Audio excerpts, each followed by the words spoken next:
righty then. We good, Cap? All right. God be praised. Oh, Lord. So much going on in the kingdom. Y'all pray for your boy. Okay. Good evening. Praying for those who are on their way. And certainly thankful for those who are joining us even online at this time. Appreciate your presence even via the stream.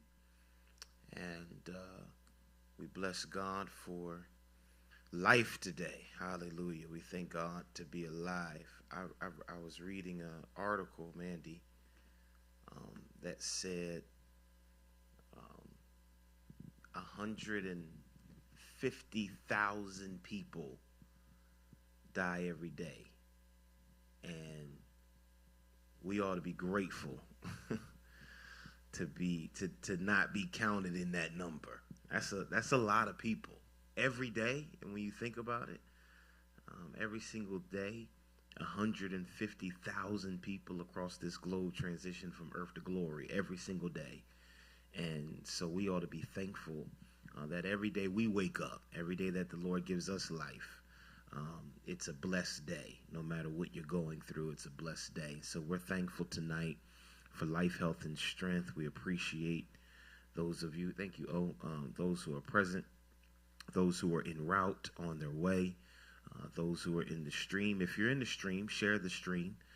Be a blessing. Share the stream on your timeline.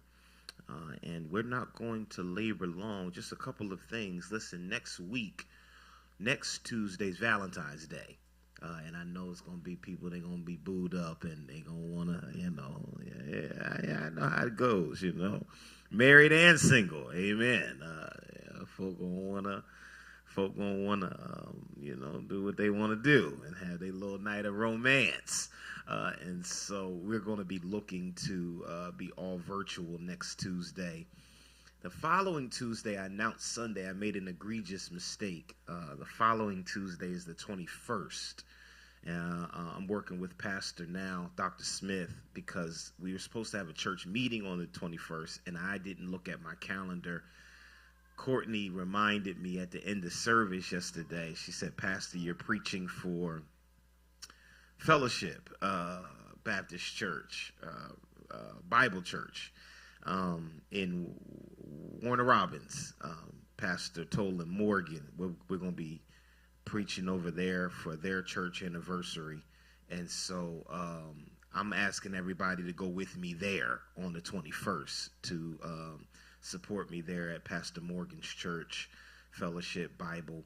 And so we're rescheduling. Pastor and I talked today, and we're finding another date. We're trying to keep it that week, though. We're trying to see if we can shift it to that Thursday, but we're trying to work out the details now. So by Sunday, I'll have an official date for the rescheduling of our church meeting. It's a meeting that we have to have,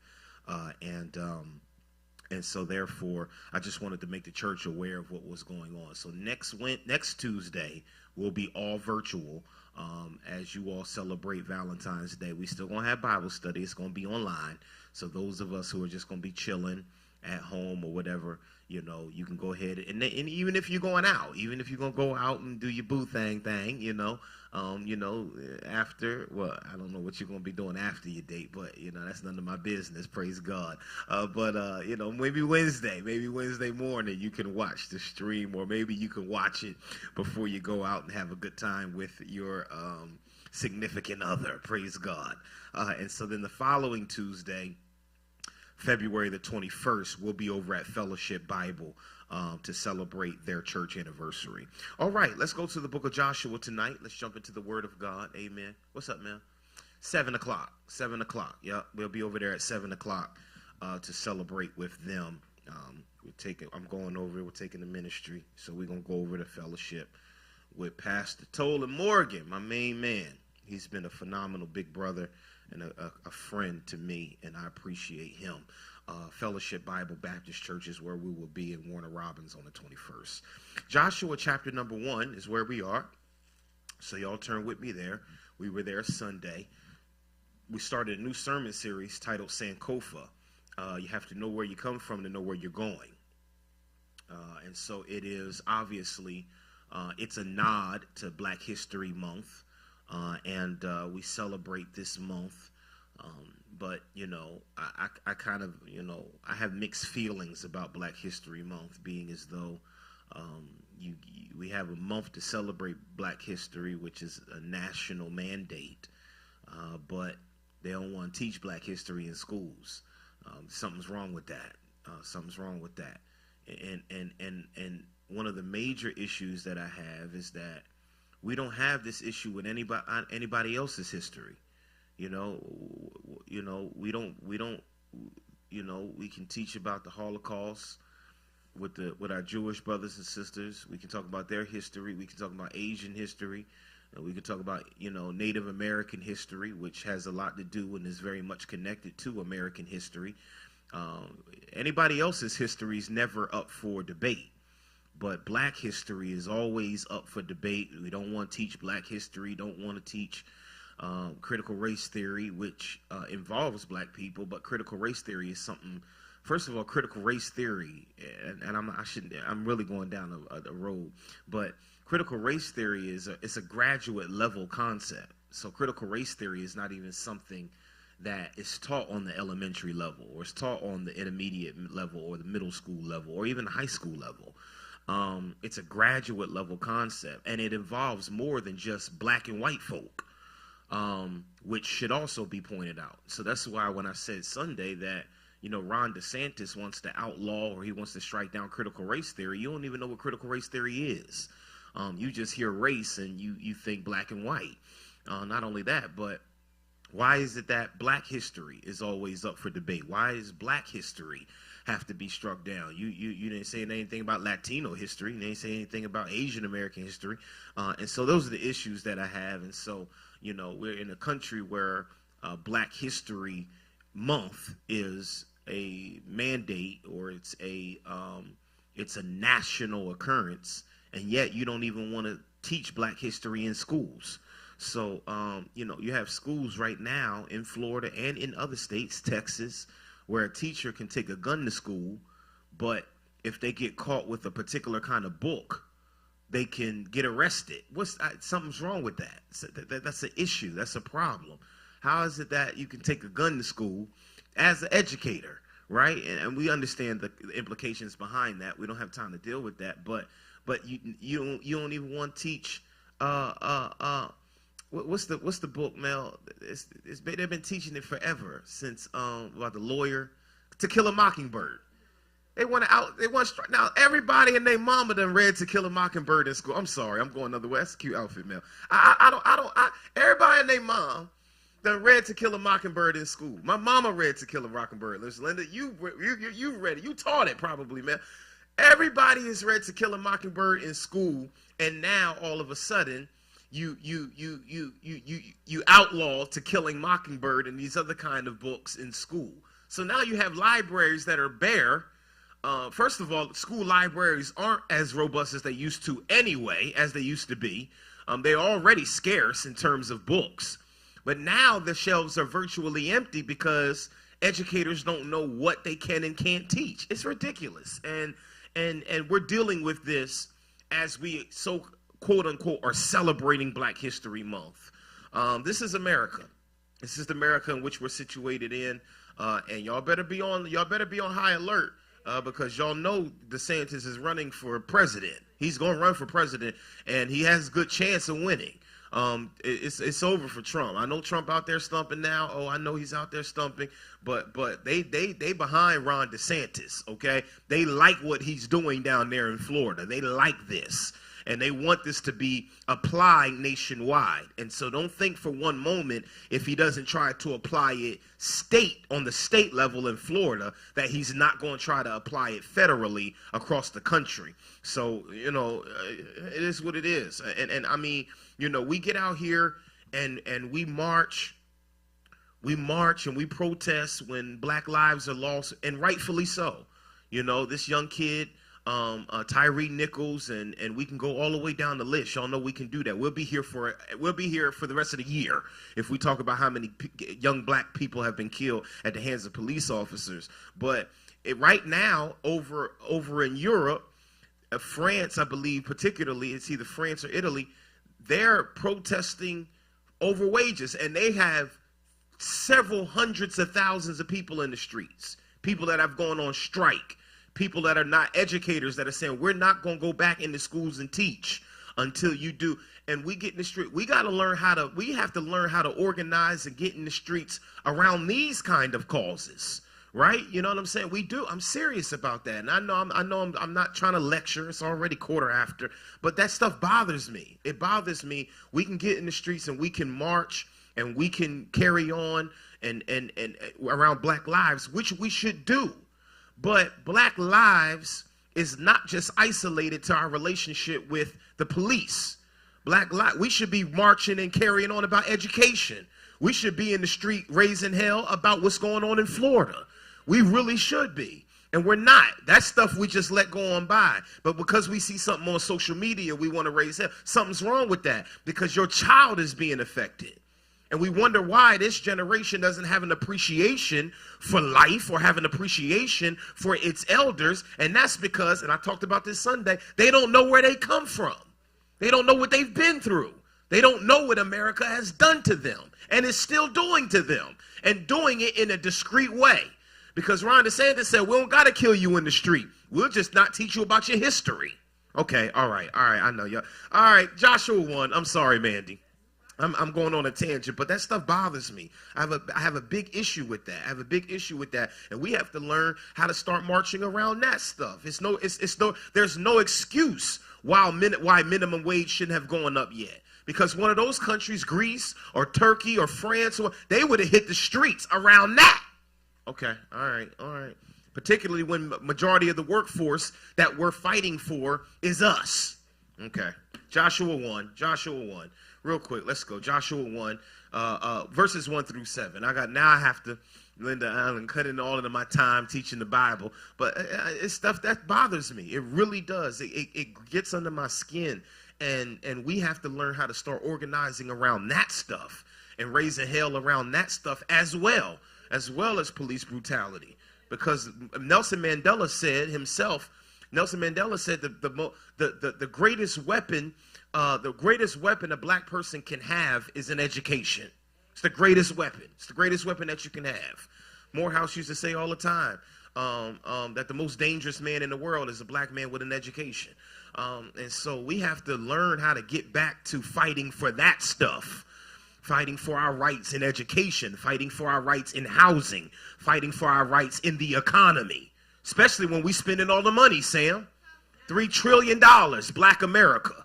And y'all want to go out and buy Gucci and buy Fendi and buy Louis Vuitton and go broke doing it, but you don't want to make sure your son or your daughter has a sound education.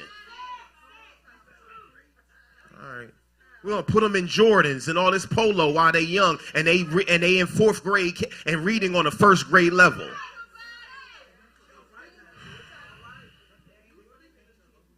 And they killing each other over it. They're killing each other over PlayStation 5 and Jordans, and can't read, can't write, only can write their own name, can't put a structured sentence together. Ask them to write a 1-page paper and can't find the words to do it. Vocabulary is subpar. It's ridiculous.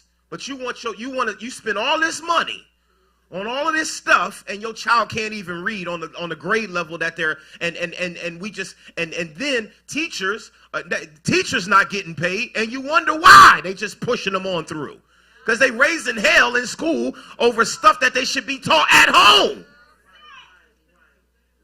I push them through till you get the hell out of my class. I'm sorry, y'all. I'm sorry, Tanya. I done went to. I'm sorry. I'm going, Linda. You know I try not to go there. Get on up out of my class. You're in my class raising hell with no home training, but you got $300 sneakers on and can't talk. All right, Kim, I'm letting it. Joshua 1, it's 20 after. I done went into a tangent. I'm sorry, Keisha. I done went into a tangent, but it's the truth. And we need to talk about this. If it's going to be Black History Month, we need to be honest. We need to be honest about what we're dealing with. You're right. Oh, it is a part of Black history. We're talking about Black History Month. It is a part of Black history.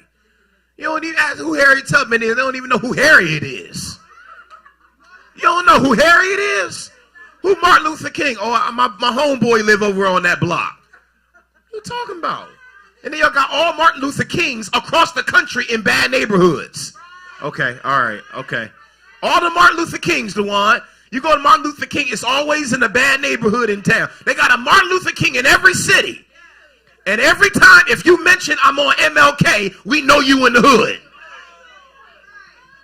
Now they then gave him a national holiday, gave him a street, but they were discreet in making sure he was disrespected by putting him in a bad neighborhood. And then people grow up on MLK, don't even know what MLK stood for.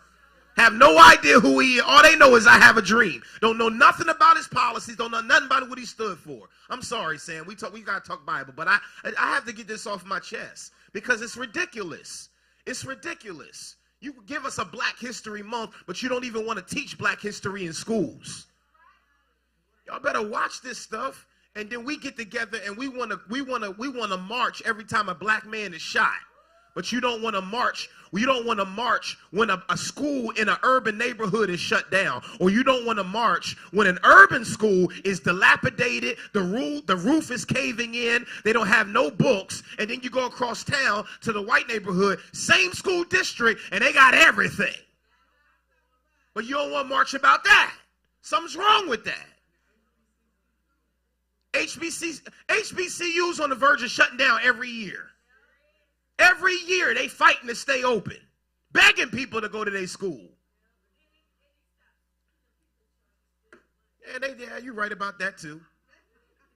They done took the money. But watch this. They know where to go to take it. They know where to go to take it. Because we can't get infrastructure and we can't get accountability in our schools, but you go to a PWI and try that. Joshua won. I'm sorry, Veronica. It's Black History Month, please. But we got to deal with this. We have to live like this in our community. Part of it is. Part of it is because we want to get in the street. We want to raise hell when somebody's knocked up in the head on Twitter and on Instagram, and we see it on Instagram, but we can't even get out here and vote. We want to raise hell when Trump is in office, but we can't even vote for our local leaders. It's a shame that we've only had one black mayor in the history of Macon. All these black folk. But get mad because Trump is in office. And probably ain't even vote. Okay, all right.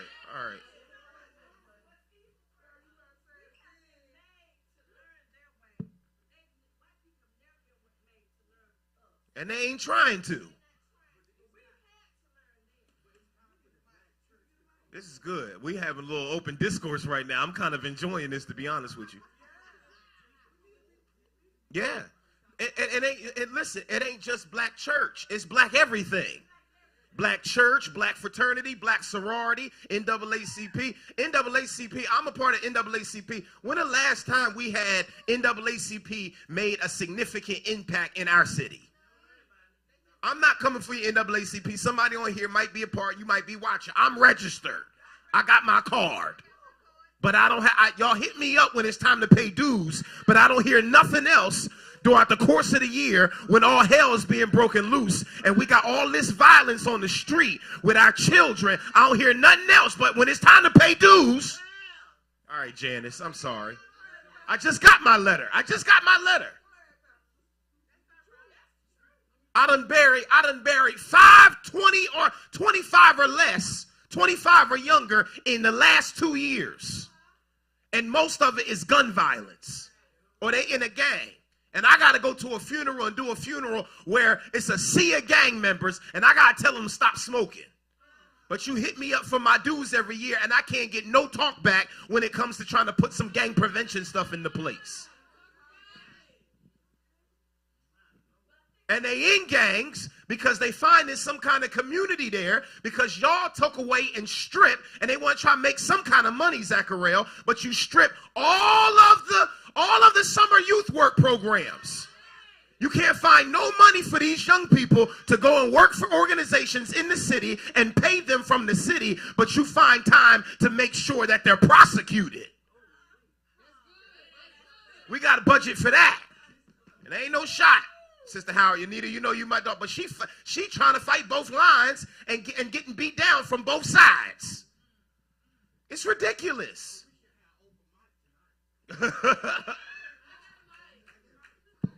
Reverend Busby, I'm venting today. I'm venting today because we live in, this is Black History Month, and ain't no respect. There's no respect for Black history. What's that, man? Black people don't respect themselves, and that's the biggest problem. Because when you, first of all, you don't know what it took to get here just to even vote. We can't leave everything to the school system. Some stuff got to happen at the house. And you need to teach your children about voting and what has happened. We're so busy giving material things, do not hardly have $200 in the bank saved. That's a problem. And another thing is, yes, I do math. I'm a math teacher. When you tell me, I said, let me ask a question about taxes, a pair of Jordans. I said, if it's 6% tax, and if they cost $300, is it going to be more than or less than when you put the taxes on there? They say less. When I ask you the opposite of a negative 5x, now we done been opposites, okay? You know, a negative, opposite of a negative is a positive, but you bust out here and tell me 40. And I'm asking you again, what's a negative 5x? My blood pressure go up. Because realize now, I was retired. I chose to go back. Yeah. But now I see why I came on out. I know, baby, you don't want me to go back. Y'all can't, they can't, listen, can't do algebra, Linda, but can break down a kilo. Talk about it. Listen, know the difference, Sam, between an ounce, a half ounce, a quarter ounce. They doing math. They know the difference between an ounce, a quarter ounce, a half ounce because they want to go buy weed, but can't do basic division in school.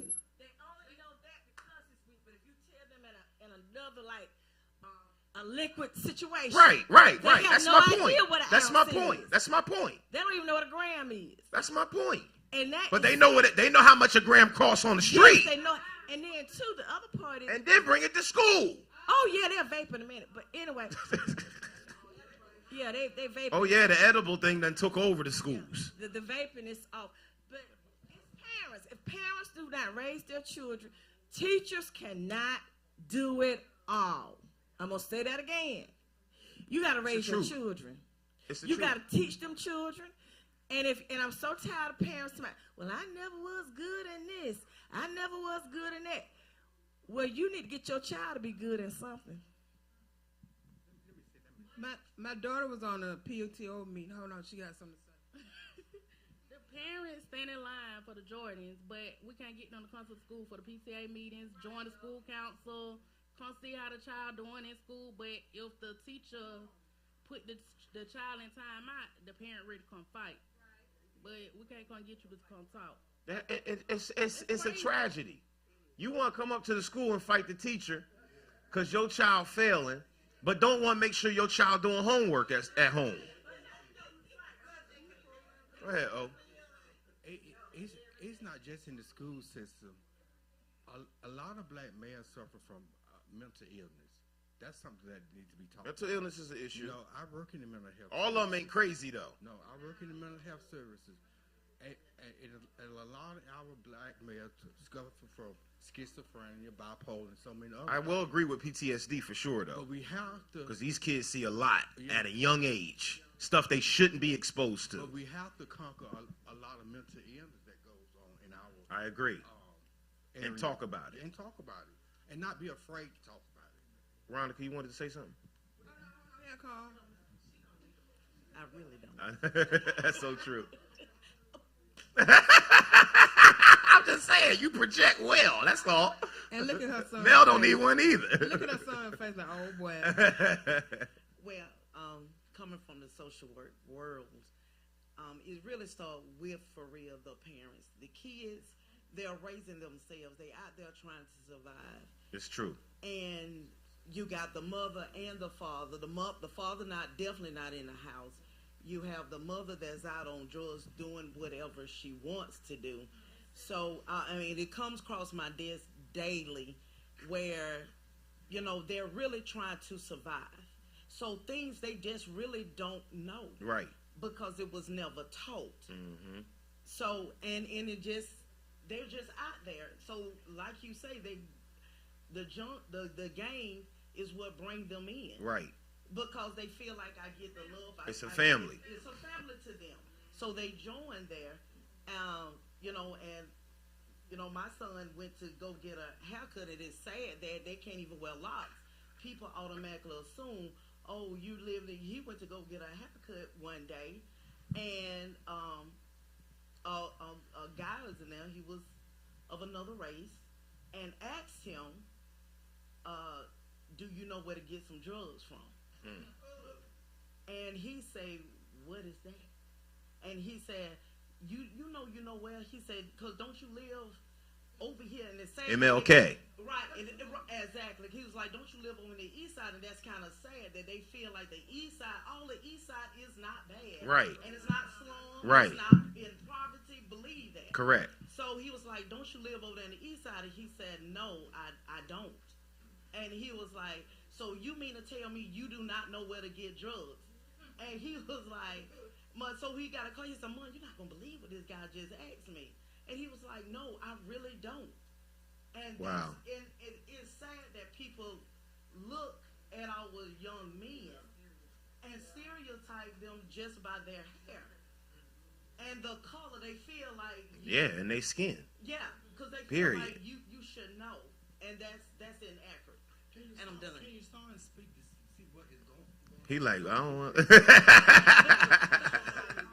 You got something to say, sir? Nah, okay. No, we ain't gonna force you. All right, y'all. Look, Joshua 1. Go to Joshua real quick. I'm only teaching 1 point. This 1 point actually ties in what we're talking about tonight. So I'm only gonna teach 1 point. That's good, y'all. That was good. And we need to have. You want Buzz? Go ahead, Buzz. Go ahead, Buzz. Hi, good evening. Go ahead. Good evening. So I just recently had this conversation with my mom and with my own mother, and so she said, well, Calla, we really need to look at a deeper dynamic. And it's not so much of the parents, because I'm a former educator, and she's a former retired, back in a classroom like Mel, retired, offering gifts, their gifts into the classroom. And she said, well, you need to look at the deeper dynamic.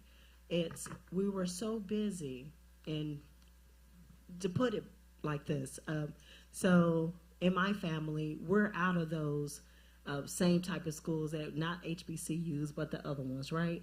And so she said, we were so busy trying to be equal on all platforms. And it wasn't these parents, the ones that we're talking about now, the parents before that. They were so busy trying to make it equal, and the way she put it was, but we forgot about the plan B. Plan B was who was at home raising the children. For generations, we were raised by mom, grandmother, the auntie, sister, brother, what have you. And we were so busy trying to get those jobs removed out of our neighborhoods, going into corporate. Well, corporate was in those metropolitan areas. Well, who was still carrying a household at that time? So it wasn't, as she put it, it was not necessarily the parents now, but the parents before them. That would be the grandmother and the great-grandmother. So we have to look at it's just a deeper dynamic. And so, Well, grandmom now like 35. So grandma now is like that's a 35 part of years the that's a old. part.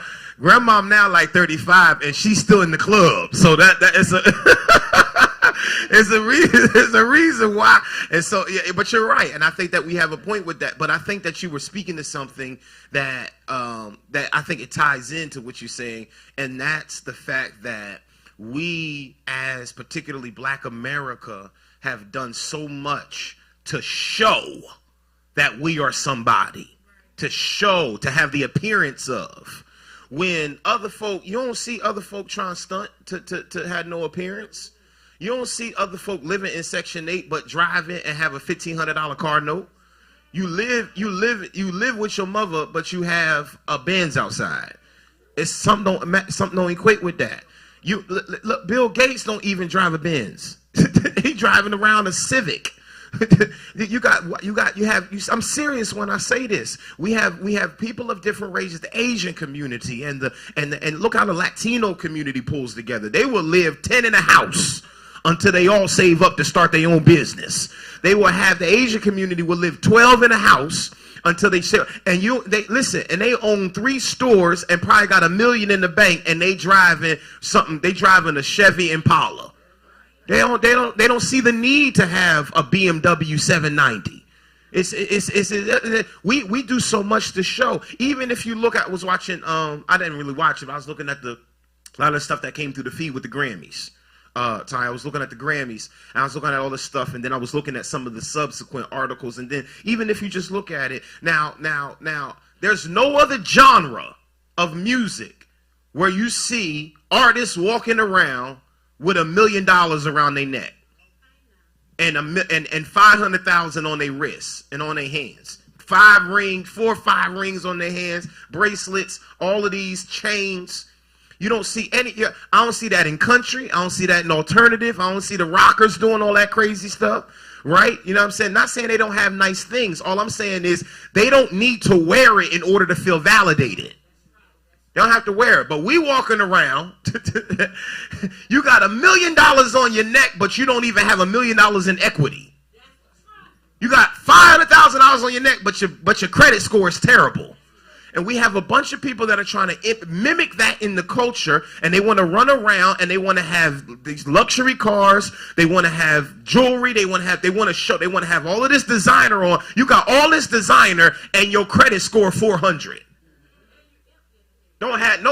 You pay everything cash and they pay everything credit because they know how to work credit. You don't know what an IRA is. You don't know what a CD is. You don't even know what a trust is. You don't even know anything about bonds or corporate bonds. You want all this money, but you can't even talk money. So if you go into a financial institution and try to talk money, and they say, okay, how many IRAs do you have? You don't even know what they're talking about. Have no idea. But you want money. That's the problem. The problem is it's not. That's my point. My point is we want our history to be respected. We want our history to be valued, right?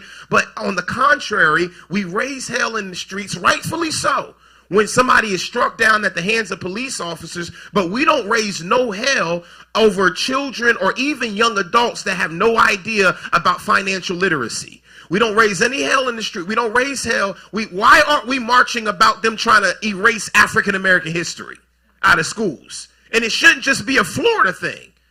Because if they can do it in Florida.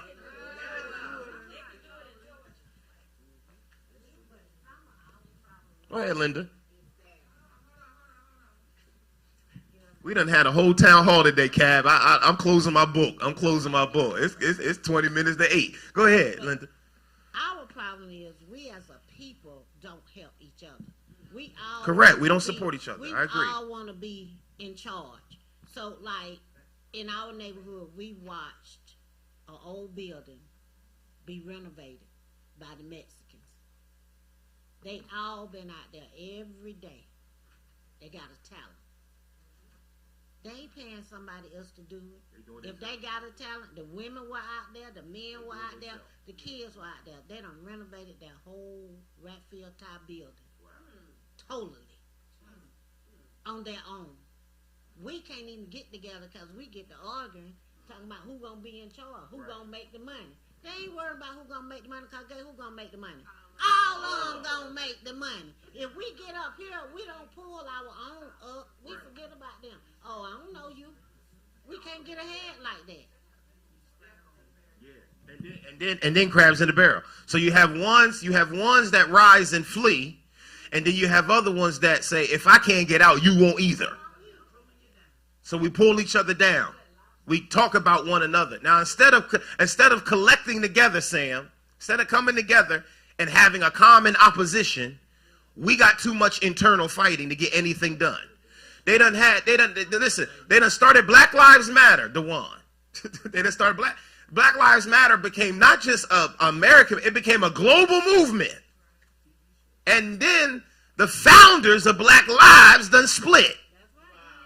The founders, black women, they done split.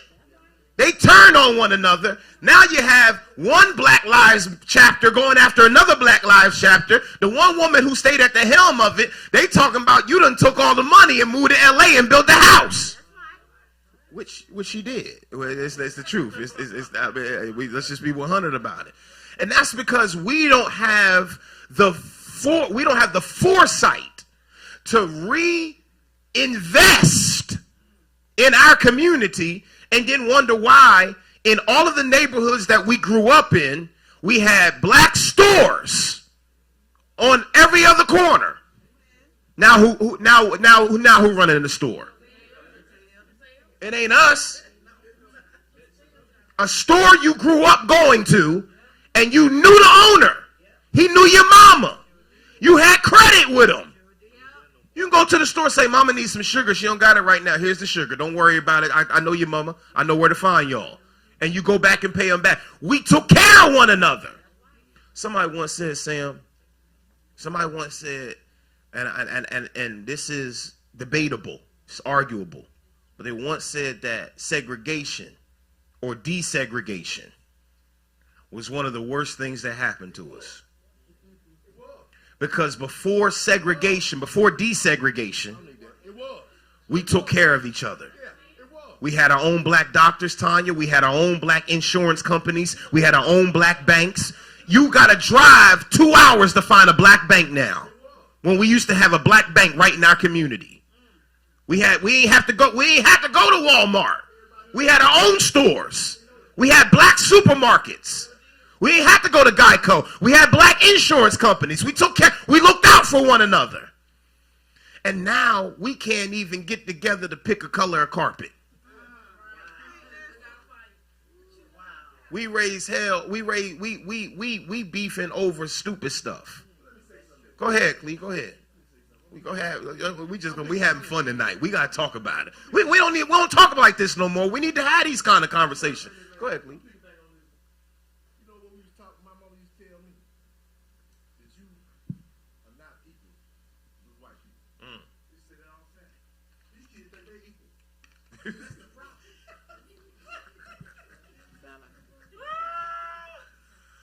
Now you're not saying, Clee. Now you're not saying they better than us.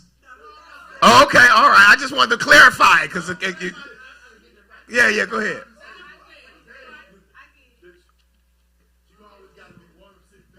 That's right. There it is. That's right.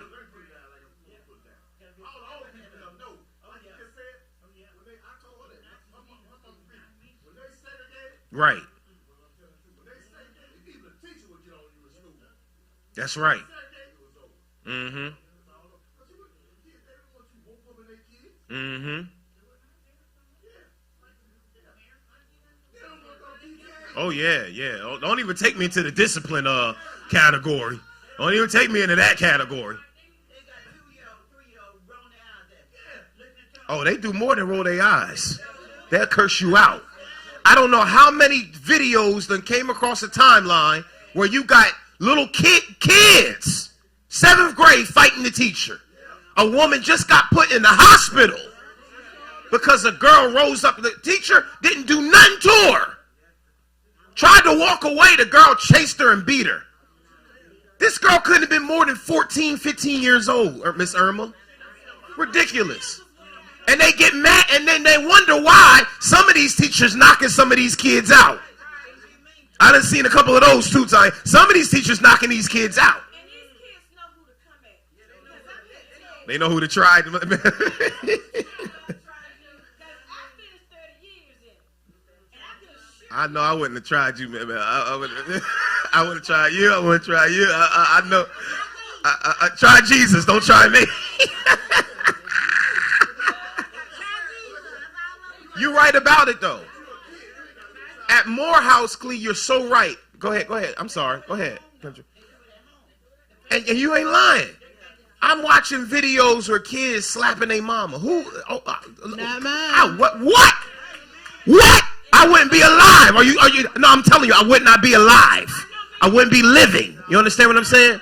But Cleve, you said something powerful, because when I was at Morehouse and I took African American Studies at Morehouse College, and I was in the Black History department, and Alton Hornsby, he left, he transitioned from Earth to Glory some years ago, God rest his soul. He said in one class, he said, it's not enough for you to be great. You got to be super great. You need to learn, you need to let them know who you really are and what you're capable of doing, because at first sight, they're going to think you incapable. And the reality of the matter is, there once was a time, Tanya, when we had programs where we exposed kids to the next level, to different executives and business people, and not just, you listen, it ain't just rap or ball. You don't have to just play ball or rap in order to make it out. We had our lawyers, and we had doctors, we had bankers, we had investment people, we had dentists, our own dentists.